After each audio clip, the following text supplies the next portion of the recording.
मैं Saurabh Kumar the technical classes की YouTube channel पे आपका स्वागत करता हूं। आज हम लोग इंजीनियरिंग ग्राफिक्स के बेसिक लेक्चर 2 को देखेंगे। इसमें मेनली हम लोग बात करेंगे कि इंजीनियर का मेन फंक्शन क्यों होता है, क्या होता है इंजीनियरिंग का मेन फंक्शन। उसके बाद देखेंगे इंजीनियरिंग ग्राफिक्स को आखिर इंजीनियरिंग में क्यों पढ़ाया जाता है। उसके बाद हम लोग कुछ ड्राइंग इंस्ट्रूमेंट के बारे में बात करेंगे। ठीक है, चलिए तो स्टार्ट करते हैं। तो देखिए सबसे पहले कि ये इंजीनियरिंग ग्राफिक्स इंजीनियर को क्यों पढ़ाता है। ठीक है, तो देखिए कोई भी प्रोडक्ट मैन्युफैक्चरिंग होने के पहले, ठीक है, उसका ग्राफिकल एनालिसिस किया जाता है। ठीक है, उसके बाद उस प्रोडक्ट का मैन्युफैक्चरिंग किया जाता है। ठीक है, ध्यान रखिएगा आप लोग। तो इससे क्या फ़ायदा होता है यहाँ समझने की कोशिश करते हैं। देखिए तो सबसे पहले 2 टर्म समझ लीजिए, मैन्युफैक्चरिंग और प्रोडक्शन। मैन्युफैक्चरिंग और प्रोडक्शन,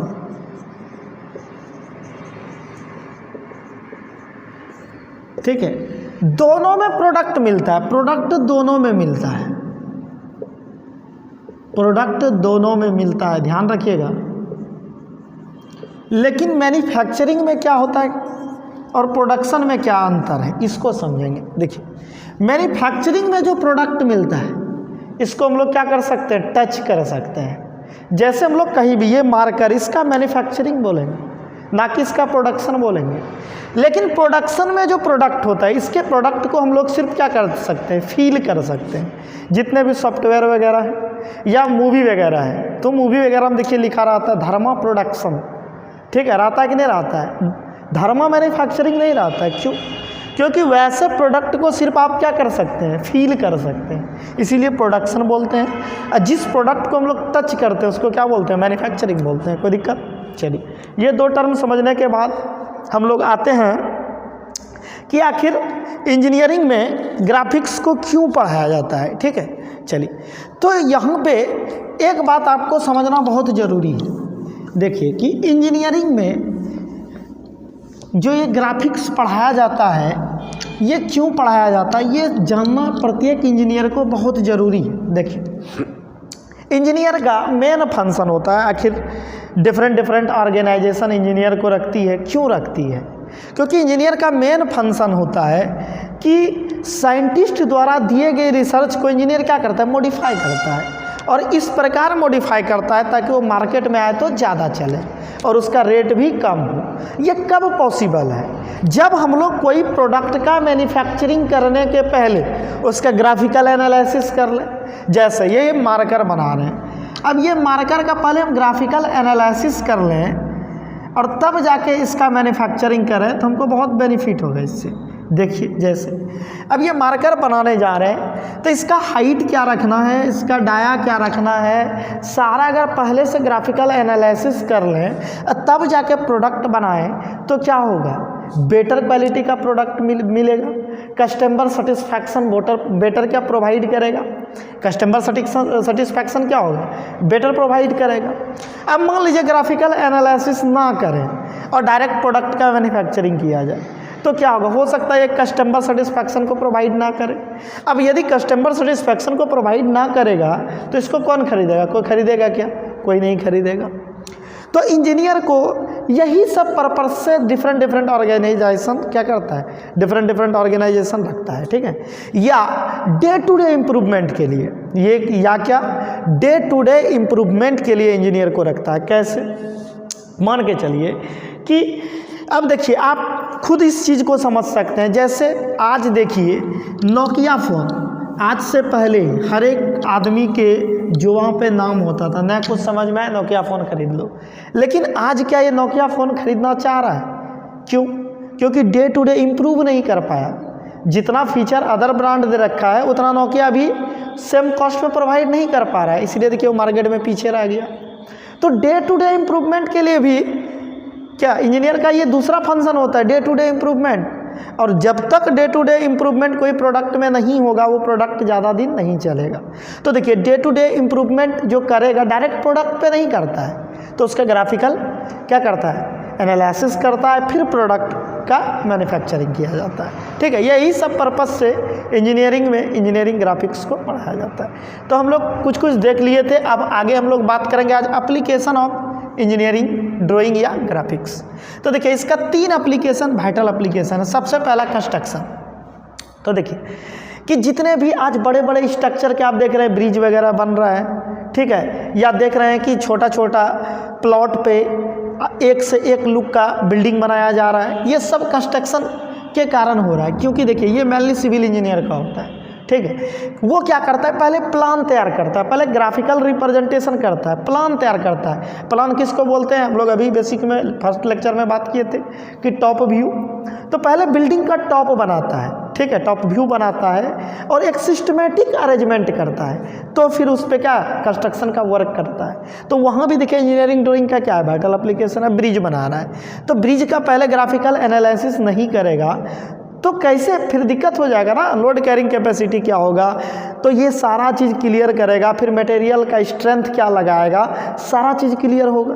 तो ये कब पॉसिबल है, जब उसका ग्राफिकल एनालिसिस करें। और ये ग्राफिकल एनालिसिस 2 तरीक़ा से करते हैं हम लोग। एक को क्या कहते हैं हम लोग, कन्वेंशनल मेथड, जो हम लोग अपना इंस्ट्रूमेंट वगैरह के थ्रू हम लोग ग्राफिकल रिप्रेजेंटेशन करते हैं। दूसरा कैड के द्वारा, जो कि एप्लीकेशन सॉफ्टवेयर होता है। चलिए, तो यहाँ पे आप समझ सकते हैं कि ग्राफिकल रिप्रेजेंटेशन का कितना ज़्यादा इंपॉर्टेंस है। चलिए कंस्ट्रक्शन में देख लिए, मैन्युफैक्चरिंग में तो दुनिया में जितना भी प्रोडक्ट का मैन्युफैक्चरिंग होता है, अब प्रोडक्शन और मैन्युफैक्चरिंग में घबराना नहीं है, दोनों क्लियर हो चुका है। मैन्युफैक्चरिंग तभी बोलेंगे जब हम लोग प्रोडक्ट को क्या करेंगे, टच कर पाएंगे, ठीक है। तो मैन्युफैक्चरिंग में वाइटल एप्लीकेशन है, तीसरा शिप्स डिपार्टमेंट में, ये तीनों जगह इंजीनियरिंग ग्राफिक्स का वाइटल एप्लीकेशन। चलिए आगे चलते हैं, नोट देके कुछ लिखे हुए हैं यहाँ, इसको क्लियर करते हैं हम लोग।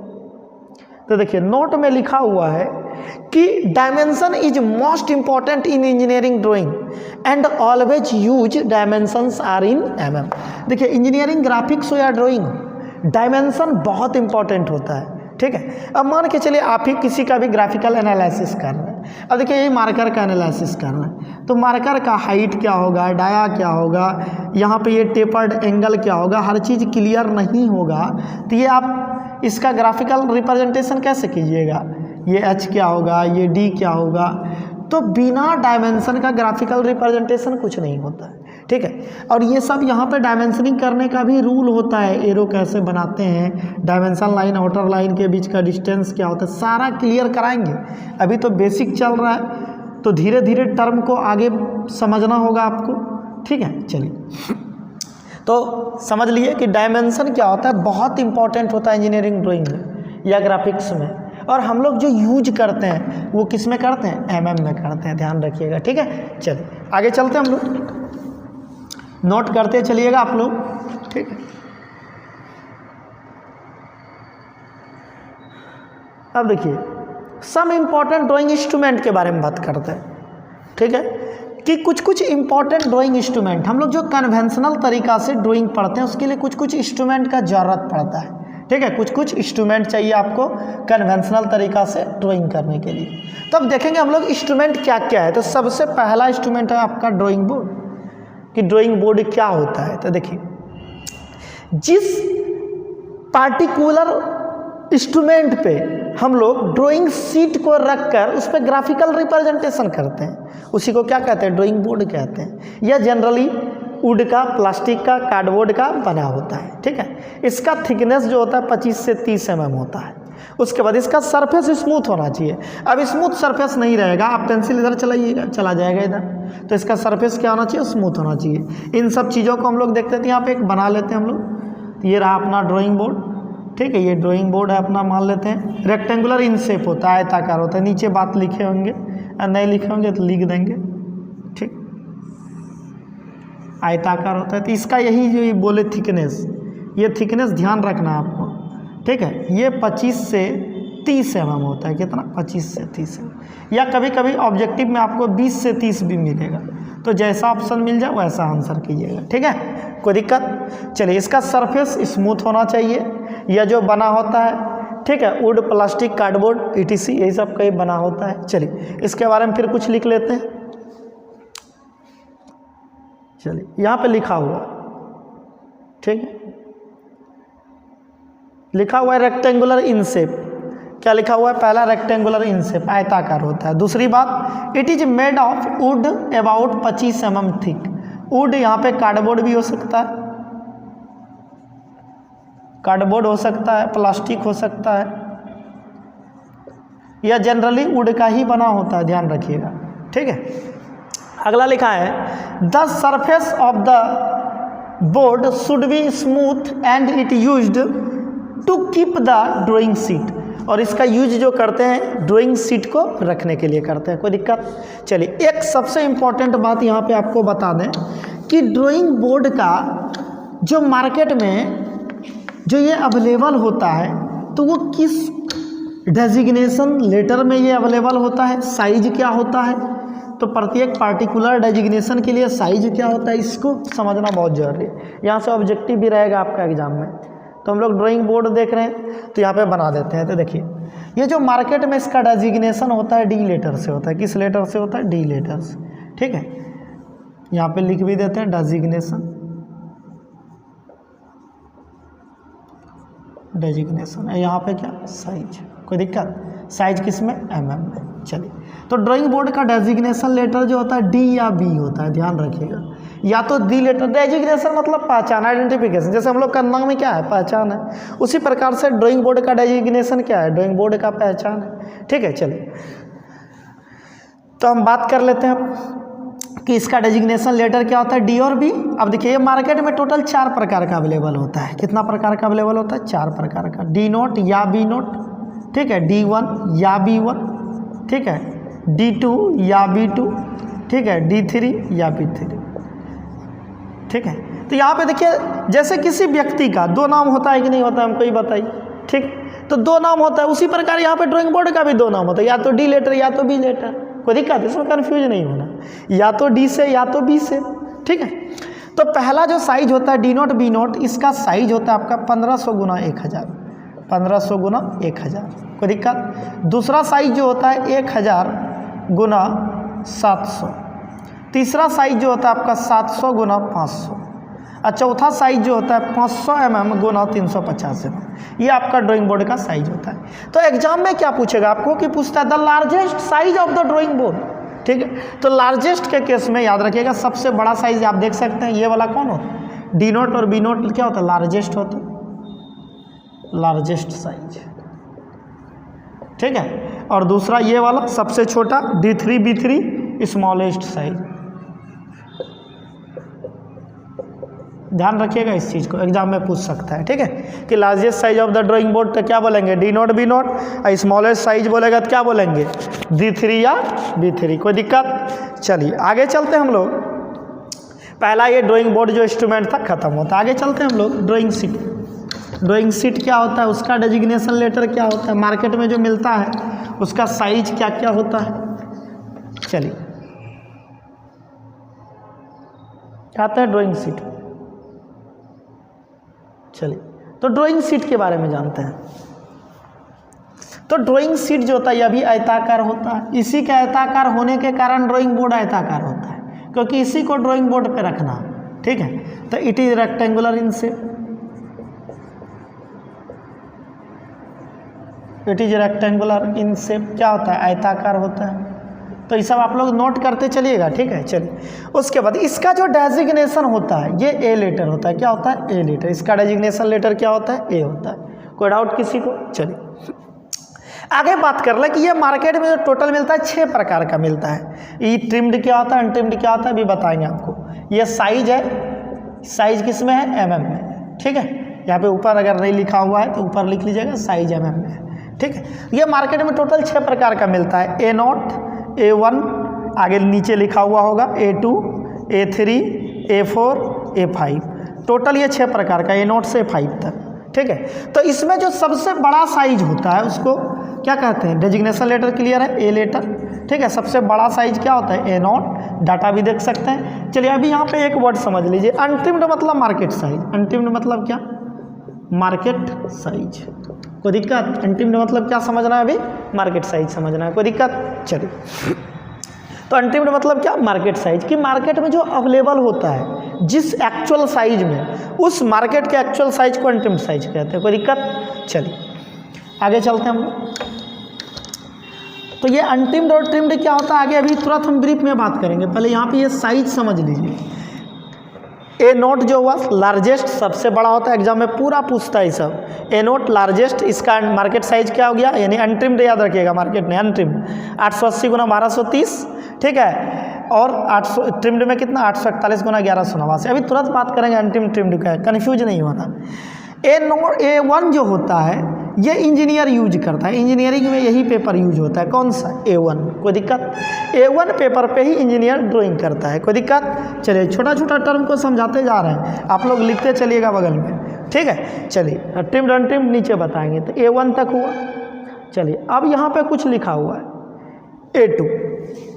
तो A2 साइज में देख लीजिए 420 गुना 594 ट्रिम्ड में, अनट्रिम्ड में 450 गुना 625। ये सारा अनट्रिम्ड मार्केट साइज है, कोई दिक्कत? चलिए आगे देखिए A4 समझ ही रहे हैं, फोटो स्टेट वाला पेज। A5 ये भी बहुत पूछता है कि ये सबसे छोटा साइज होता है, smallest size of drawing sheet क्या होता है A5, कोई दिक्कत? चलिए अब बात कर लेते हैं ट्रिम्ड और अनट्रिम्ड क्या होता है, नीचे हम बात करेंगे अभी तुरंत। तो पहले समझ लिए it is rectangular in shape, ऊपर भी लिखे थे यहाँ भी लिख दिए, इट इज जोड़ लीजिएगा, it is rectangular in shape, कोई दिक्कत? चलिए आगे चलते हैं ट्रिम्ड और अनट्रिम्ड क्या होता है। और यहाँ पे एक चीज़ और समझ लीजिए, जितना भी मेजरमेंट, जैसे ड्राइंग बोर्ड का हम साइज लिख दिए, अपने मन से नहीं लिख दिए, किताब भी अपने मन से नहीं लिखता है, सारा BIS bureau of India standard जितना भी मेजरमेंट का निर्धारण होता है सारा BIS करती है, ब्यूरो ऑफ इंडिया स्टैंडर्ड करती है, कोई दिक्कत?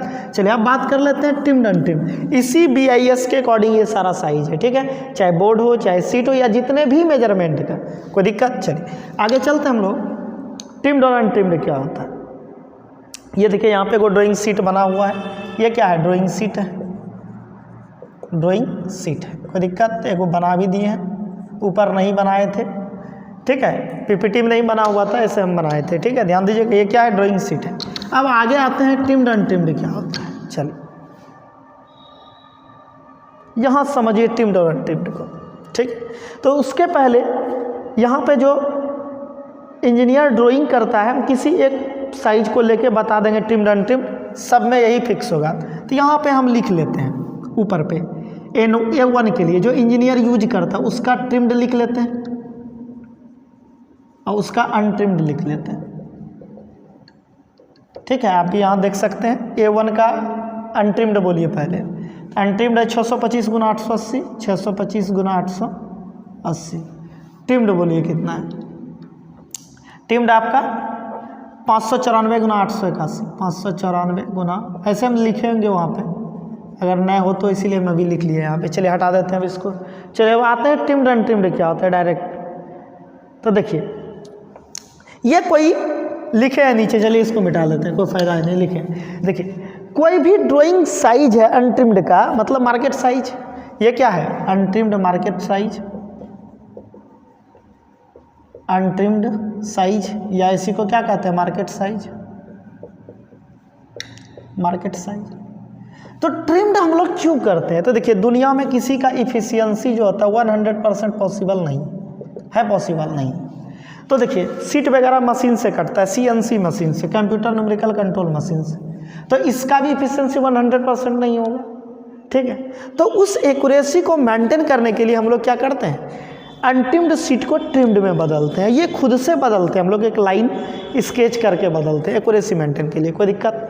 चलो तो ये कैसे खींचते हैं, ये जो 6 प्रकार का सीट है, 6 में सब में एक तरह से फॉलो होगा, किसी एक का हम यहाँ साइज उठा के एक को करके बता देंगे, 6 का 6 ड्राइंग सीट जो है इसी तरह अनट्रिम्ड से ट्रिम्ड में बदलेगा, कोई दिक्कत? चलिए आगे चलते हैं। तब अब बदलने के लिए क्या करते हैं, सबसे पहले लेंथ का डिफरेंस बाय 2 निकालते हैं, लेंथ का डिफरेंस बाय 2 और ब्रेथ का डिफरेंस बाय 2।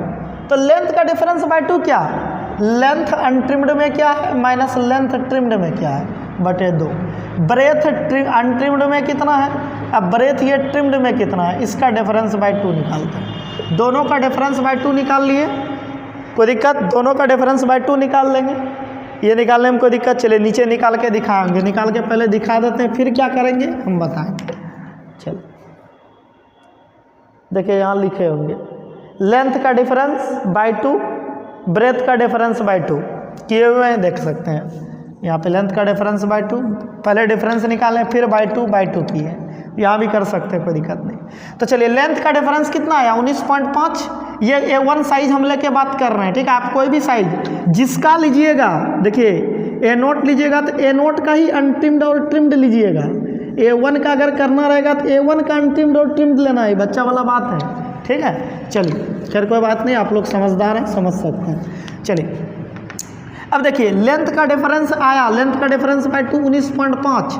अब ब्रेथ का डिफरेंस कितना आया 15.5। कोई दिक्कत, दोनों डाटा को सेलेक्ट कर लेते हैं। चलिए ऊपर कम करते हैं, अनट्रिम्ड को ट्रिम्ड में बदलते हैं। तो देखिए अपने पास ये जो साइज था अनट्रिम्ड साइज था, ये क्या था अनट्रिम्ड, यही हम लोग ट्रिम खुद से किए। तो कैसे किए, लेंथ का डिफरेंस बाई 2, तो जितना लेंथ का डिफरेंस बाई 2 आया यहाँ पे बिंदा लगा लीजिएगा 19.5, इधर भी 19.5। मतलब यहाँ से 19.5 पे आना है, बिंदा लगाना है, एक लाइन ड्रॉ करना है। इधर भी 19.5 पे आना है, एक लाइन ड्रॉ करना है, कोई दिक्कत। चलिए अब ब्रेथ का डिफरेंस बाई 2 कितना आया 15.5। यहाँ भी 15.5 नीचे आना है, अब बिंदा लगा देना है, एक लाइन खींच लेना है। यहाँ भी 15.5 जाना है, लाइन खींचना, एक रेक्टेंगल में बंद हो जाएगा, बिल्कुल बंद होगा। तो यही अब क्या कहलाया जाएगा आपका ट्रिम्ड साइज, ट्रिम्ड साइज। और ये वाला क्या था अनट्रिम्ड था, कोई दिक्कत, अनट्रिम्ड साइज, कोई दिक्कत किसी को, कोड आउट। चलिए ट्रिम्ड अनट्रिम्ड क्लियर है। यहाँ पे आपका ड्राइंग बोर्ड ड्राइंग शीट भी खत्म होता है। चलिए आगे हम लोग बात कर लें अगला इंस्ट्रूमेंट। चलिए एक आध इंस्ट्रूमेंट और इस लेक्चर में करेंगे, क्योंकि ज़्यादा बड़ा वीडियो नहीं बनाएंगे, ठीक है। शॉर्ट वीडियो रहता है, देखने में भी ठीक रहता है। चलिए आगे हम लोग एक इंस्ट्रूमेंट और कर लेते हैं, टी स्क्वायर। तीसरा आपका है टी स्क्वायर। टी स्क्वायर में देखिए इस टी शेप में होता है, ठीक है। तो इसको कहते हैं वर्किंग एज, वर्किंग एज कहते हैं, इसको क्या कहते हैं वर्किंग एज कहते हैं, कोई दिक्कत। इसको स्टॉक बोलते हैं, इसको क्या बोलते हैं स्टॉक बोलते हैं, कोई दिक्कत। इसको वर्किंग एज या इसी को ब्लेड भी बोला जाता है, ब्लेड बोला जाता है, ठीक है। कोई दिक्कत है। यहाँ पे स्केलिंग किया रहता है, यहाँ पे क्या रहता है स्केलिंग किया रहता है, स्केल बना हुआ होता है। ये दोनों एंगल रिलेशन 90 डिग्री होता है, कोई दिक्कत। टी स्टॉक क्लियर है, कोई दिक्कत। इसका यूज कहाँ करते हैं, draw and measurement of length and, देखिए और इसका यूज कभी कभी परपेंडिकुलर लाइन वगैरह में भी कर सकते हैं। देखिए यहाँ पे ये 90 का रिलेशन होता है, तो इससे परपेंडिकुलर लाइन भी ड्रॉ कर सकते हैं। या दो एज का सरफेस मेजरमेंट में होता है, मान लीजिए कोई सॉलिड है, इसका दो एज को चेक करना, ये बिल्कुल स्ट्रेट एज है कि नहीं है, तो इस दो एज को भी चेक कर सकते हैं हम लोग, स्ट्रेट एज है कि नहीं है, ठीक है, टी स्क्वायर की मदद से। चलो नीचे लिखे होंगे, इसका यूज लिख लेते हैं, इसको तो देख लेते हैं कहाँ इसका एप्लीकेशन वगैरह, जितना बात बोले लिखा होगा। यूज में देखिए लिखा हुआ है draw and measurement of length, draw perpendicular line, दोनों जगह करते हैं। और कभी कभी वही बताए आपको, तो to check the surface accuracy of two adjacent edge, ये भी ऐड कर सकते हैं, ठीक है। चलिए यहाँ पे आपका टी स्क्वायर भी खत्म होता है। चलिए एक इंस्ट्रूमेंट और कर लेते हैं, सेट स्क्वायर। ये सबसे आपका ऑब्जेक्टिव रहने वाला है, ध्यान रखिएगा। तो देखिए सेट स्क्वायर आप लोग देखे होइएगा, दो गो ट्रायंगल, बचपन में जब कंपास बॉक्स खरीदते थे हम लोग, तो दो गो उसमें ट्रायंगल रहता था, उसका कभी हम लोग यूज नहीं करते हैं, करते थे बचपन में नहीं करते थे, तो उसी को सेट स्क्वायर कहते थे। तो सेट इसलिए बोलते क्योंकि ये दोनों साथ में रहेगा तभी ये वर्क करता है, पैरेलल लाइन परपेंडिकुलर, जो लाइन ड्रॉ करना ये कर देगा। और ये आईटीआई का वाइटल इंस्ट्रूमेंट होता है। जिस तरह डिप्लोमा और इंजीनियरिंग का ड्राफ्टिंग मशीन बहुत इंपॉर्टेंट इंस्ट्रूमेंट होता है, उसी प्रकार ये आईटीआई के लिए बहुत वाइटल इंस्ट्रूमेंट होता है, ठीक है। चलिए तो सेट स्क्वायर ये दोनों साथ में चलता है, हमेशा ध्यान रखिएगा। इसका भी ये वाला एंगल 90 डिग्री होता है, इसका भी ये वाला एंगल 90 डिग्री होता है।